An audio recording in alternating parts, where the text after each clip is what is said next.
tahlil, tasbih, subhanallah, tahmid, alhamdulillah, takbir, Allahu akbar, tahlil, la ilaha illallah. Man halala, siapa yang mengucapkan tahlil, summa ahda sawabahu ilal mayyit, kemudian tahlil itu dihadiahkannya kepada si mayit, orang mati, yantafi'u bihi, pahalanya sampai dan orang mati itu dapat manfaat. Begitu kata Imam Ibnu Taimiyah dalam kitab Majmu' Fatwa Ibnu Taimiyah. Kenapa Ustaz pilih pendapat Ibnu Taimiyah? Karena yang banyak melarang-melarang nih sekarang anak-anak buahnya Ibnu Taimiyah. Paham? Padahal Imam Ibnu Taimiyah dalam Majmu' Fatawa mengatakan siapa yang mengucapkan tahlil dihadiahkannya pahalanya pada yang meninggal sampai. Kalau dimasakkannya bubur kacang hijau. Kenapa Ustaz tiba-tiba ingat bubur kacang hijau? Oke, bubur jagung kalau gitu. Lalu kemudian dihadiahkannya pahalanya untuk almarhum. Sampai apa tak sampai? Sampai. Mana dalilnya? Mana? Kata Sa'ad, ummi matat, makku mati. Afa atasaddaqu anha? Kalau aku bersedekah, pahalanya sampai tak untuk emakku? Kata Nabi, tasaddaq, sampai. Sedekah enggak? Sedekah. Ayu sadaqatu afdal. Apa sedekah yang paling afdal? Kata Nabi, saqyul ma'. Sedekah yang paling afdal mengasih air minum. Kalau air minum saja sampai, apalagi gulai baung. Artinya sedekah sampai. Sedekah sampai. Tahlil sampai. Apa lagi? Bacaan Quran. Yasin wal Qur'anil Hakim innaka laminal mursalin. Sampai apa tak sampai bacaan Quran pada orang meninggal dunia? Sampai.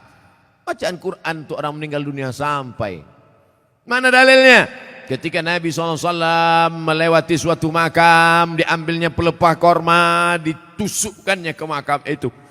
La'allallaha an yukhaffifa adzabahuma ma lam yaybasa. Tasbih pelepah korma sampai pada orang yang meninggal. Apa komentar Imam Nawawi dalam kitab Majmu', dalam kitab Al-Minhaj Syarah Sahih Muslim Ibn Al-Ajjaj? Kalau tasbih pelepah korma saja sampai, apalagi bacaan Quran orang yang beriman. Buka kitab Ar-Ruh, punya Imam Ibnu Qayyim Al-Jauziyah, murid Imam Ibnu Taimiyah. Punya murid namanya Ibnu Qayyim Al-Jauziyah, punya kitab namanya Ar-Ruh. Diriwayatkan sampai kepada Imam Ahmad bin Ambal lewat di suatu makam, ada orang membaca Al-Quran. Imam Ahmad bin Ambal melarang, tapi orang itu menyebutkan riwayat hadis, ternyata perawinya thiqah, bahwa Nabi punya sahabat namanya Abdullah bin Umar, anak Umar bin Khattab, berpesan, kalau aku mati nanti, bacakan di atas kuburku, pada bagian kepalaku pangkal Al-Baqarah, pada bagian kakiku ujung Al-Baqarah. Itulah dalil bacaan Quran sampai untuk orang yang sedekah sampai, tahlil sampai, baca Quran sampai. Sudah saya sebutkan dalil-dalilnya. Tak juga percaya, saya tak bisa menjawab. Habis sudah. Saya cuma bisa minta nama lengkap supaya nanti kalau mati saya kirim. Kalau tak sampai, cepat-cepat kasih kabar.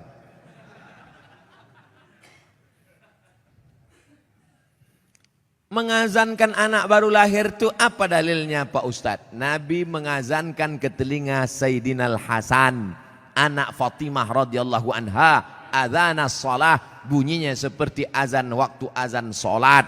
Hadisnya disebutkan dalam kitab Sunan At-Tirmidzi. Nama kitab Sunan Tirmidzi, nama lainnya Jami' At-Tirmidzi. Status hadisnya hadisun hasan, hadis paling tinggi sahih, di bawah sahih hasan, tentang mengazankan bayi. Anak saya mengazankan. Allahu Akbar, Allahu Akbar. Tapi tidak kuat macam itu. Terkejutlah dia. Nah, makanya bapak ibu yang hamil sekarang istrinya, nanti bapak azankan. Tapi yang anak sudah lahir tak usah azankan lagi. Ini anak udah semester 2. Balik dari sini sebentar. Allahu Akbar. Apanya ayah ini gitu?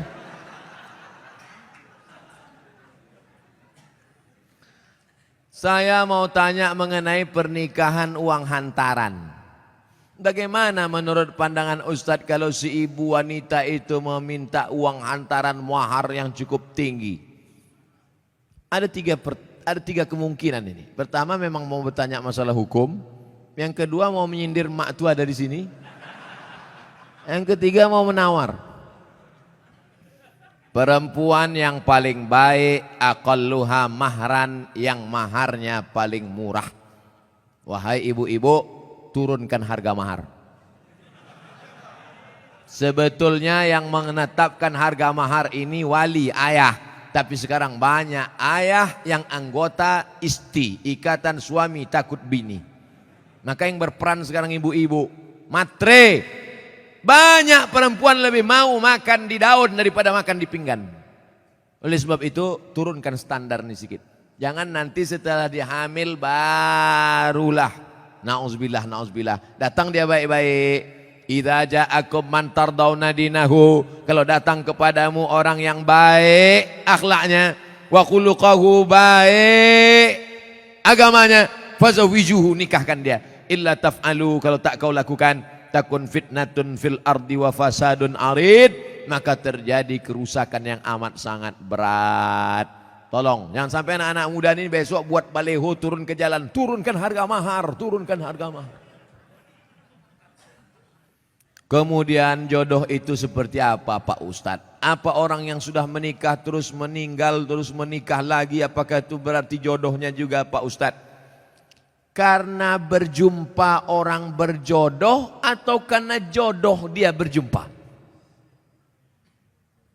Memang jam-jam setengah 11 ini payah nangkap memang. Karena ada jodoh baru berjumpa atau karena berjumpa itu orang berjodoh? Karena ada jodoh lah maka berjumpa. Kalau tak ada jodoh sampai mati tak akan berjumpa. Kok Ustaz tahu? Saya pernah ngalami. Saya Dewan Juri Musabaqah Tilawatil Quran tingkat Provinsi Riau. Kalian pikir Ustaz alang-alang?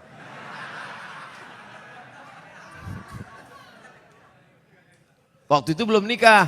Kata kawan saya, Mat, ku carikan kau perempuan qari'ah hafizoh. Kami Dewan Juri waktu itu. Iyalah, kami pun seminggu kami cari, tak jumpa-jumpa. Setelah saya nikah, tahun berikutnya, pas kami sedang makan nasi goreng, berbisik kawan saya, Mat, yang kita cari tahun lalu, tuh di belakang. Tapi kita udah menikah. Maka kalau tak berjodoh, tak akan berjumpa. Karena ada jodoh, itulah maka berjumpa. Oleh sebab itu, jangan nanti yang laki-laki ini banyak salah jawab ini. Papa kok bisa nikah sama mama? Entah salah sambung. Jawabannya mesti kau katakan, aku tak pernah mencari makmu, makmu tak pernah mencari aku, Allah mempertemukan kami. Ibu itu pun dari dapur, so sweet, kata dia. Karena jodoh lah kalian jumpa. Mengapa Tuan Syekh Abdurrahman digelar dengan Syekh Silau Laut? Syekh Abdurrahman lahir di Kampung Rau, sekarang masuk Kabupaten Batubara. Lalu kemudian dia merantaulah ke Kedah, karena orang Batubara dulu biasa naik perahu tongkang kapal laut ke Kedah, bolak-balik, karena orang itu dekat Kedah. Sampai di Kedah belajarlah dia 7 tahun dan ikut lomba silat, menang, bekerja di kerajaan Kedah. Setelah itu melanjutkan pendidikannya ke Tuan Syekh Wan Mustafa Al-Fatani. Fatani sekarang Thailand Selatan, Patani. 7 tahun di Patani, setelah itu dibawalah oleh Syekh Wan Mustafa Al-Fatani ke Makkah Al-Mukarramah. Belajarlah dia dengan ulama-ulama di Makkah, di antaranya Syekh Hasbullah. Belajar fikih kepada Syekh Ahmad Khatib Al-Minkabawi. Setelah khatam belajar fikih, belajar tafsir, belajar hadis, belajar tasawuf, baliklah dia ke Rao. Lalu kemudian datanglah kerabat Kesultanan Asahan namanya Tengku Adil. Tengku Adil pun mengasih tanah. Wahai Tuan Syekh Abdurrahman, ini ada tanah. Nama tanah itu Silau Laut. Maka orang menyebutnya tak lagi sebut namanya tapi Tuan Syekh Silau Laut. Sama macam siapa tu? Tuan Syekh Besilam. Padahal nama aslinya adalah Tuan Syekh Abdul Wahab. Kampungnya di Rokan Hulu, namanya Rantau Binuang Sakti, tempat lahir Syekh Abdul Wahab Rokan. Tapi yang dipakai adalah Syekh Abdul Wahab Rokan. Sekarang jadi Kabupaten Rokan Hulu. Biasa itu. Tuan Syekh mana? Tuan Syekh Fulan, nama kampungnya yang disebutkan. Tuan Syekh Purba Baru, padahal namanya Tuan Syekh Mustafa Husain. Nah, jadi nama kampung yang disebut. Itu maka disebut Tuan Syekh Silau Laut karena nama kampung itu. Apa karomahnya Pak Ustadz? Banyak karomahnya disebutkan dalam buku ditulis oleh cucunya. Namanya Tuan Syekh Doktorandus Haji Mansur bin Haji Syekh Muhammad Ali bin Syekh Abdurrahman. Cucunya menulis buku. Ditulis pada masa Gubernur Raja Inal Siregar. Waktu haul dibagikan buku-buku itu. Banyak karomah disebut situ. Apa motivasi orang memasuki tarekat Sattariyah Pak Ustadz? Tarekat itu sampan. Ada sampannya namanya Sattariyah. Namanya nakhodanya Abdullah Sattari. Ada nama sampannya Saziliyah. Nama nakhodanya Abul Hasan As-Sazili. Ada nama sampannya Naqsabandiyah. Nama nakhodanya Bahauddin Naqsabandi. Ada nama sampannya Ahmadiyah. Tapi bukan yang aliran Ahmadiyah yang sesat. Tarekat Ahmadiyah. Nama nakhodanya Sayyidi Ahmadil Badawi. Itu sampannya. Tapi lautannya tetap La ilaha illallah Muhammadur Rasulullah. Jadi yang mau ikut tarekat sama aja macam naik sampan. Lautnya La ilaha illallah. Sampannya macam-macam. Ada yang mau sampan naik speedboat, mau cepat. Ada satu yang naik kapal tongkang kayu. Dia mau slow. Kau tak ikut? Enggak, aku mau menikmati laut ini, mau slow aja. Nah, macam-macam. Begitu lebih kurang gambaran tentang tarekat. Tarekat artinya jalan. Jalan mendekatkan diri kepada Allah Subhanahu wa ta'ala. Apa doa anak terhadap orang tuanya itu sampai? Hadis Sahih Muslim. Idza matal insan, kalau orang mati inqata'a, putus amalnya illa min salasin, kecuali 3. Shadaqatin jariyah, amal sedekah, ilmin yuntafa'u bi, ilmu yang bermanfaat. Yang ketiga, waladin salihin yad'ulah, anak yang soleh. Makanya kita selalu minta doa Rabbi habli minas salihin. Saya ingin sekali mendoakan orang tua saya supaya terbuka pintu hidayahnya karena kami sangat menyayanginya. Doakan orang tuamu di sujud terakhir saat sholat, sunat, tahajud, witir, duha. Tapi jangan pakai bahasa Indonesia, nanti sholatnya batal. Dalam hati saja. Ya Allah, ayahku ini berhentilah pakai sabu-sabu. Kenapa ketawa? Di masjid kami setiap malam Jumat ada pengajian. Kenapa cuma tiap malam Jumat? Tiap malam lah. Malam Senin fikih. Malam Selasa hadis, malam Rabu akidah, malam Kamis tasawuf, baca Ihya Ulumuddin, malam Jumat stop wirid Yasin, malam Sabtu pengajian akhlak, malam Ahad tablik akbar. Masjid mesti penuh tiap malam, karena kalau tidak kosong masjid. Akan tetapi waktunya dimulai ketika azan sholat isya hendak berkumandang, sehingga jamaah sholat isya pergi ke masjid lain. Apakah sikap Ustadz itu benar membuka pengajian ketika azan isya berkumandang? Habis sholat isya dulu, habis sholat isya baru buka pengajian. Kenapa mesti pas azan isya itu? Sholat isya dulu, habis sholat isya baru buka pengajian. Saya selalu membuka pengajian maghrib. Kalau pengajian di Pekanbaru maghrib. Supaya apa? Supaya orang sholatnya 2. Maghrib berjamaah, isya berjamaah. Karena kalau dibuat isya, banyak jamaah datang lambat. Bahkan diumumkan, jamaah Ustadz udah terduduk setengah jam. Buat pengajian maghrib. Maghrib ke Isya. Di Malaysia kami gitu. Maghrib, Isya, pengajian. Habis Isya, tanya jawab. Efektif. Doa berhajat. Dia berhajat naik haji dengan menjual tanah. Namun anak-anaknya melarang. Malah minta bagian tanah. Dibagi sebagai warisan jika orang tua meninggal. Sehingga orang tua tak jadi mendaftar haji.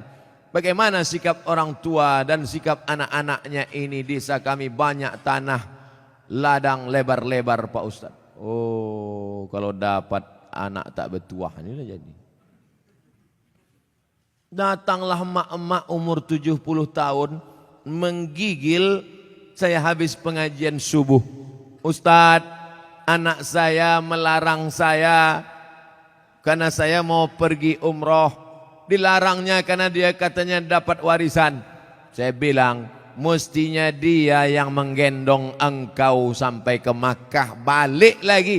Kau gendong makmu ini ke Makkah, jalan kaki, tawaf, sa'i, umroh, balik lagi ke Medan. Belum tentu dapat. Kau tebus sekali dia menjerit waktu mengeluarkan engkau dari perutnya. Ini tanah-tanah dia. Dia belum mati lagi. Udah kau atur pula harta warisannya. La ilaha illallah. Tak mencium bau surga orang durhaka. La yadkhulul jannah. Tak masuk surga. Siapa itu? Uququl walidain. Durhaka pada orang tua. Dia mau pergi haji, biar pergi haji. Mak, aku tak bisa membahagiakan kau, mak. Mestinya aku membayarkan ONH nih. Mestinya aku membawa engkau ke Makkah. Aku tak bisa. Ini di tanah-tanah dia. Mau berangkat dia. Berangkat di tanah suci. Ini harta dia pula ditahan, disuruh pula bagi dia sebelum mati. La ilaha illallah Muhammad Rasulullah. Naik darah tinggi saya. Ustadz mohon pencerahan permasalahan saya ini. Beberapa bulan yang lalu saya keguguran. Usia kandungan 3 bulan 10 hari. Tapi ada yang berkata kepada saya bahwasanya saya terkena azab. Mohon jawabannya Pak Ustadz agar tidak mengganjal di hati saya. Semoga Pak Ustadz selalu dalam lindungan Allah Subhanahu wa taala. Amin ya rabbal alamin. La yusibul mu'min min nasabin wala wasabin wala saqamin wala syaukin yastakuha. Susah hati, gundah gulana, musibah, duri menusuk tapak kaki, illa kaffarallahu anhu biha sayiatu. Sesungguhnya Allah ingin menghapuskan dosa-dosamu. Bu, janinmu gugur 3 bulan 10 hari, kau bukan kena azab. Allah ingin membersihkan engkau dari dosa-dosamu, bu. Jangan kau dengarkan cakap orang. Di dunia ini kalau dengar cakap orang makin pusing kepala kita. Orang yang terkena musibah itu 3. Yang pertama, Allah ingin menghapus dosanya. Yang kedua, Allah ingin memberikan dia balasan pahala yang lebih besar daripada haji, lebih besar daripada umrah, lebih besar daripada jihad. Apa itu? Sabar. Nih, anak keguguran 3 bulan 10 hari, sabar. Maka Allah berikan balasan. Apa balasan ibu yang sabar keguguran? Innama yuwaffas sabiruna ajrahum bighairi hisab. Allah berikan balasan bighairi hisab. Unlimited edition. Pertama, dosa ibu diampuni. Yang kedua, Allah berikan ibu balasan pahala unlimited. Yang ketiga, di akhirat Allah naikkan derajat. Ada orang-orang yang derajatnya sudah sampai tinggi, tapi amalnya tak cukup. Maka kata Allah, kasih dia ujian. Sehingga ketika dia sabar, dia layak untuk menempati itu. Makanya kalau apapun yang terjadi pada kita, kita mesti Ibu husnuzon sama Allah. Jangan dengarkan cakap-cakap tetangga kena azab, kena kutuk, kena santet, kena begu ganjang. Ustadz, apa arti kitab kuning itu Pak Ustadz? Kitab kuning warnanya kuning. Karena 2, pertama terbuat dari kertas ubi. Yang kedua karena kitab itu sudah tua, sudah lama. Istilah kitab kuning itu untuk kitab yang bahasa Arab gundul. Contoh kitab kuning fikih Matan Takrib. Naik ke atas Fathul Qorib. Naik lagi ke atas orang membaca kitab I'anatul Talibin. Naik ke atas Al-Mahalli. Naik lagi ke atas Majmu' Syarah Muhadzab. Itu yang dibaca di pondok-pondok pesantren Kitab Kuning. Nahu belajar dari Imri, belajar dari Al-Ujrumiyah. Naik kepada Imriti, naik kepada Suribu Bait Ibnu Malik, Syarah Ibnu Aqil, Alfiyah Ibnu Malik. Nah, itu yang disebut dengan istilah Kitab Kuning adalah kitab Arab gundul. Adapun yang banyak tempat kita perukunan Melayu itu bukan Kitab Kuning, itu perukunan Melayu. Bahasanya bahasa Melayu, tulisnya tulis Arab. Beri kami semangat untuk mempelajarinya Pak Ustadz. Masuk pesantren. Semangat, semangat. Masuk SMA. Mana membaca Kitab Kuning anak SMA? Oleh sebab itu wakafkan anak-anak kita. Jangan takut miskin. Ini banyak orang tua. Anak ibu di mana? SMA. Kenapa tak masukkan pesantren? Nanti makan apa? La ilaha illallah Rasulullah.